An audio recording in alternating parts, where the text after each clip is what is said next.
Grace gospel ministries వారి అనుదిన వాక్య ధ్యానంలో ఈరోజు లేవియ కాండము 18వ అధ్యాయము ధ్యానించుకుంటాం. ఒక చిన్న ప్రార్థన పల్లవి పాడి వేలాది దూతలతో నిత్యము పరిశుద్ధుడు పరిశుద్ధుడు పరిశుద్ధుడని ప్రతి గానములతో ఓడగలుచున్న మాయలేహమనే యావే తండ్రి ఉదయకాల సమయంలో నీ వాక్యమును ధ్యానించి తండ్రి మేము సరైన మార్గములో నడుచుటకు నీ కృపను మాకు మెండుగా దయచేయమని మా మనలను మా రక్షకుడిని వచ్చుకునే నజరేయుడైన యెషువా మెస్సయ నామమున అడిగి పొందుకుంటున్నాం తండ్రి, ఆమేన్.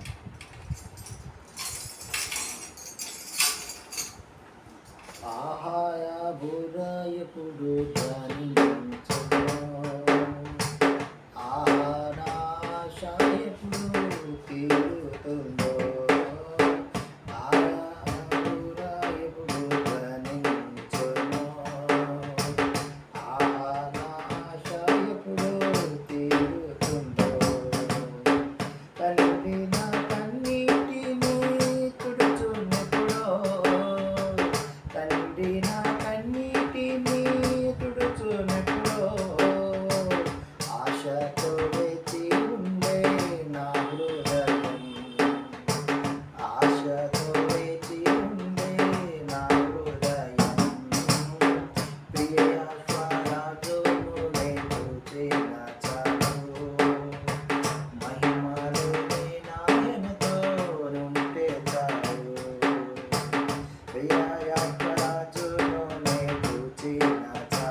లేవియ కాండము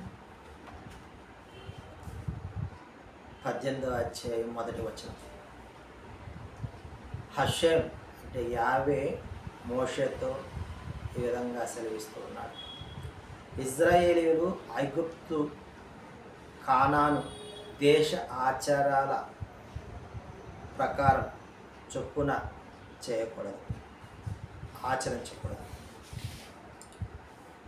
నా కట్టడలు నా విధులు ఆచరించాలి, వాటినే గైకొనాలి.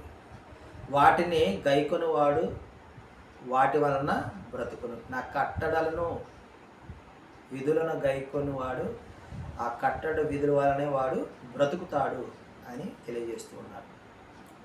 తమ రక్త సంబంధుల మానఛాదమును తీయకూడదు. నీ తండ్రికి మానఛాదముగా ఉన్న నీ తల్లిని సమీపించకూడదు, మానఛాదము తీయకూడదు. నీ సహోదరి మానఛాదనమును తీయకూడదు. నీ తండ్రి సహోదరి అయినా నీ తల్లి సహోదరి అయిన మానఛాదనమును మీరు తీయకూడదు. నీ కుమారుని కుమార్తె లేదా నీ కుమార్తె మానఛాదనను కూడా మీరు తీయకూడదు. నీ తండ్రి సహోదరి భార్యను సమీపించకూడదు, ఆమె మీకు అయిన తల్లి, ఆమె మానఛాదమును కూడా తీయకూడదు. నీ కోడలి మానఛాదమును తీయకూడదు.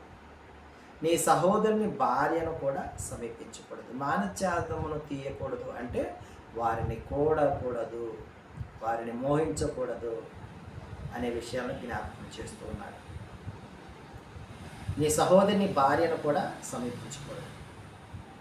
ఒక స్త్రీ మానఛాదమును మరియు ఆమె కుమార్తె మానఛాదమును తీయకూడదు. రక్త సంబంధుల మానఛాదము తీయుట దుష్కమ ప్రవర్తన, దుశ్చర్య. కాబట్టి ఈ విషయాలను తండ్రి ఈ దినమున మనకు వివరిస్తూ ఉన్నాడు. కాబట్టి లేఖన ప్రకారం, ధర్మశాస్త్రం చెప్పిన ప్రకారం వీటికి దూరంగా ఉండి మన ప్రవర్తనను పరిశుద్ధంగా కాపాడుకుందాం గాక. ఆమేన్.